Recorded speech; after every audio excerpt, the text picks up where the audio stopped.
Kur kjo grua 23 vjeçare mbeti shtatzën, një skanim zbuloi se ajo po mbante foshnjë jashtëzakonisht të rrallë, të lindura vetëm një herë në çdo 1000 vjet. Ja çfarë ndodhi përfundimisht me to.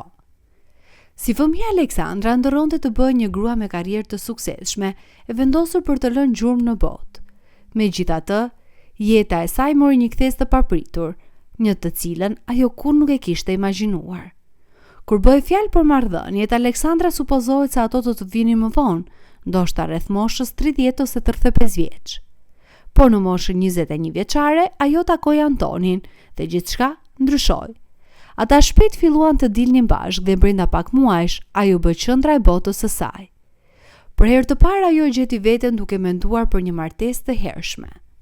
Ajo dhe Antoni kishin kaq shumë gjëra të përbashkëta dhe vazhdimisht motivonin njëri tjetrin për të rritur në veten në çdo aspekt të jetës. Ishte pikërisht lloji marrëdhënies që Aleksandra kishte ndërruar gjithmonë. Kështu që kur Antoni propozoi një vit më vonë, ajo nuk hezitoi. Po, ishte përgjigjja e vetme që ajo mund të jepte. Pas martesës të dy planifikuan të krijonin një familje me kohë që të mund të përqendroheshin në gjëra të tjera më vonë.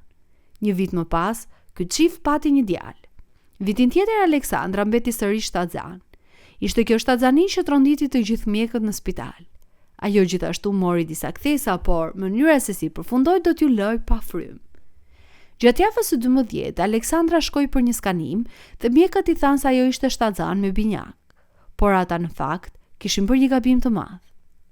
Aleksandra dhe burri i saj kishin të dy një histori familjare me binjak, kështu që ata gjithmonë kishin shpresuar se do të kishin dhe ata binjak. Por në fund, ata përfunduan duke krijuar vetë historinë. Herën tjetër që Aleksandra vizitoi spitalin, teknika kishte lajme të ndryshme dhe shumë të befasueshme për ta. Atë ditë kreu një skanim tjetër, por ndryshe nga i mëparshmi, ai pa 4 foshnjë në ekranin e kompjuterit. Pak dinte dikur se surprizat nuk ishin mbaruar ende. Megjithatë, një pjesë e këtij misteri u zbulua gjatë një skanimi tjetër. Mjekët zbuluan më në fund se Aleksandra ishte në fakt shtatzan me 5 njak dhe jo me 4 njak. Asnjë nga mjekët nuk ishte parë një rast të tillë, sepse Aleksandra kishte mbetur shtatzan natyrshëm. Në fakt, të qenit shtatzan me 5 njak është aq e rrallë sa ndodh një herë në çdo 1000 vjet. Por pavarësisht rrallësisë së kësaj shtatzanie, Aleksandra e kaloi atë pa probleme. Përveç të përzierave të mëngjesit, ajo nuk kishte asnjë komplikacion. Në fakt, ajo flinte mjaftueshëm dhe nuk kishte problem të shtrihej anash, por kishte ende një enigmë që mbeti e pasgjidhur. Mjekët bën gjithçka mundën për të zbuluar gjininë e foshnjave, por çdo përpjekje ishte kot. Sa herë që ata bënin një ultratingu, shihnin vetëm kokën dhe këmbët e foshnjave, kështu që të gjithë duhet të prisnin me padurim derisa ato të lindin. Ndërsa Aleksandra ju afrua javës së 40, mjekët u përgatitën për një operacion cezarian. Ata gjithashtu dëfyshuan numrin e mjekëve dhe mamive që do të ishin të pranishëm gjatë operacionit. Kur erdhi koha e duhur, Aleksandra hyri në lindje dhe burri i saj ishte gjithashtu në dhomën e operacionit. Përfundimisht foshnja dolën dhe vetëm atëherë u zbulua dhe sekreti i gjinive. Kjo nënë e fort lindi 4 djemë dhe një vajzë, e cila jam e sigurt se do të gëzoj shumë dashuri, mbrojtje dhe kujdes nga vëllezërit e saj. Ky grup pesnjakësh është i pari i shëndetshëm që ka lindur. Fëmia i parë i Aleksandrës ndihmoi në emërtimin e pesnjakëve. Emrat e tyre ishin Daniel, Mikael, Alex dhe Martin, ndërsa vajza Teresa.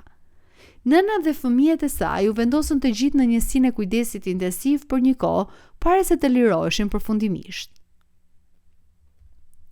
Historia tjetër e një familje që jeton ditët më të mira të jetës së tyre, duke krijuar kujtime të bukura dhe të lumtura çdo ditë. Kjo grua ngjizi foshnjë që lindën me një shans 70 milion kundër 1. Sharon dhe burri i saj u martuan në vitin 2007 dhe planifikuan të krijonin një familje menjëherë. Fatkeqësisht, Sharon e kishte të vështirë të mbeste shtatzën dhe çdo shpresë u ndërprek kur ajo u diagnostikua përfundimisht me ovare policistike, një gjendje që pengon fertilitetin. Pavarësisht kësaj, çifti qëndroi pranë njëri tjetrit dhe shpejt filloi të eksploronte mundësi të tjera. Në vitin 2011 ata provuan in vitron dhe një tjetër në një spital privat, por të dyja ndështuan. Megjithatë, ky çift nuk u dorëzua. Pak e dini se durimi tyre do të shpërblejë shumë. Disa muaj më vonë, çifti provoi në një klinik në Athinë me një normë të lartë suksesi, por fatkeqësisht dhe ajo dështoi. Në këtë pikë, ata filluan të humnin shpresat. Menduan se nuk do të mund të kishin kurrë fëmijë. Megjithatë, Julian mbajti besimin e tij dhe I këshilloi të provonin edhe një herë. Nëse nuk funksionon përsëri, atëherë mund të mendojnë për diçka tjetër, I tha Julian gruas së tij të shqetësuar. Çifti pastaj pati edhe një provë tjetër në klinikën e Athinës. Më vonë atë vit, Sharon bëri një test shtazanie dhe, për çudinë e të gjithëve, doli pozitiv. Duke rikujtuar atë moment të bukur, ajo tha: "Njerëzit shpesh flasin për të qenit më të lumturit në botë, dhe atë ditë unë më në fund mund ta ndjeja. Mendoj se unë dhe burri im ishim më të lumturit në botë atë mëngjes. Ishim thjesht kaq të lumtur." Fatkeqësisht, ky gëzim shpejt u kthye në shqetësim dhe frikë. Gjatë skanimit të javës së 12, çifti mori tronditjen e jetës së tyre kur teknikja informoi se Sharon ishte shtatzan me 4 njak.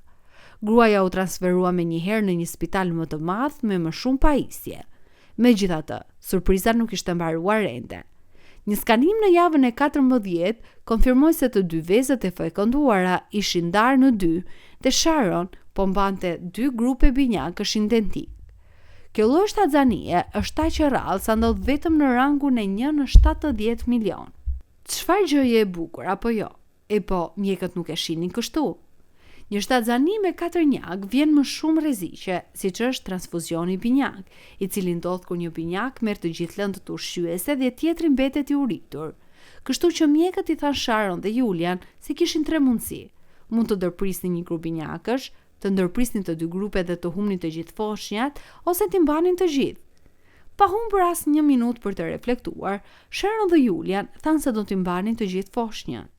Unë dhe Julian e dinim se nuk mund t'i linin foshnjat të iknin, por kishin frikë. Kur tham se do të vazhdonin me shtatzanin me 4 njak, mjeku tha: "Në rregull, le të vazhdoj me të", rikujton Sharon. Pas kësaj Sharon duhet të skanohet çdo 2 javë vetëm për të monitoruar foshnjat. Ajo ishte aq e frikësuar në fillim, por kur arriti në javën e 18, guxoi të shpresonte.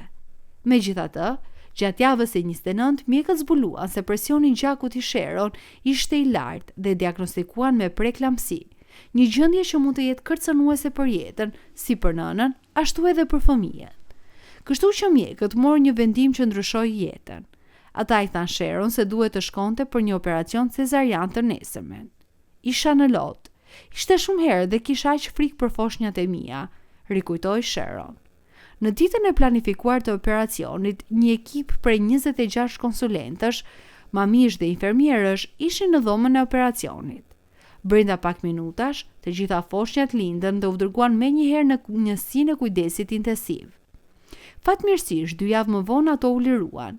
Ishin djemtë identik, James dhe Joshua, dhe 2 vajza identike, Lauren dhe Emily. Interesante, prindërit e tyre nuk deshën as të shpenzonin 100 darkë për rroba, pasi morën disa donacione nga njerëzit. Të kesh këta fëmijë është një nga gjërat më të mira ndonjëherë. Ata sollën kaq shumë gëzim dhe lumturi në jetën tonë, tha Julian. Por pavarësisht sa e bukur është kjo, ka qenë gjithashtu një udhëtim I vështirë. Në fakt, Sharon mezi flinte mjaftueshëm. Pra, si e kalonte kohën kjo grua dhe gjithashtu menaxhonte fëmijët? Së pari në çfarë ore zgjohet? Sharon ndau përvojën e saj në një intervistë, duke hedhur dritë mbi realitetin e rutinës së saj të përditshme. Nuk ka një kohë të caktuar kur zgjohem. Dita bashkohet me natën dhe nata me ditën. Është pa ndërprerje, shpjegoi ajo. Pastaj kanë ndërrime të pafundme të polenave, të cilat marrin kaq shumë kohë. Ndërroj secilin fëmijë të paktën 6 herë në ditë. Përveç gjithçkaje, katërnjakët kërkojnë 6 ushqime në ditë. Në çdo seancë që zgjat deri në 4 orë. Njerëzit më paralajmëruan se do të ishte vështirë, por kur nuk e imagjinoja se sa e vështirë do të ishte, pranoi ajo. Megjithatë, ndjem jashtëzakonisht me fat dhe e bekuar, plotësisht e dashuruar me të gjithë ata. Nuk mund të besoj se janë të mit. Çuditem çdo ditë të vetme. Por nuk ishte nevojë për shqetësim. Sharon kishte shumë mbështetje nga burri I saj. Nëna e saj Sandra, 65 vjeç, madje u zhvendos në shtëpinë e familjes për të ndihmuar me fëmijët. Ndërkohë Julian filloi të ndërtonte një shtëpi ngjitur që Sandra të mund të qëndronte afër ndërsa foshnjët rriteshin. Për prindërit e tyre, këta të vdegjël mbetën bekimi më i madh i jetës. Jam vërtet kurioze të di mendimet tuaja për këtë histori, kështu që ju lutem mos hezitoni të ndani ato në seksionin e komenteve. Nëse ju pëlqeu kjo video dhe e gjeni interesante, ju ftoj gjithashtu të abonoheni në kanalin ton për më shumë përmbajtje të ngjashme. Mos nguroni ta ndani këtë video. Kujdesuni mirë për veten dhe ju presim në videot e ardhshme.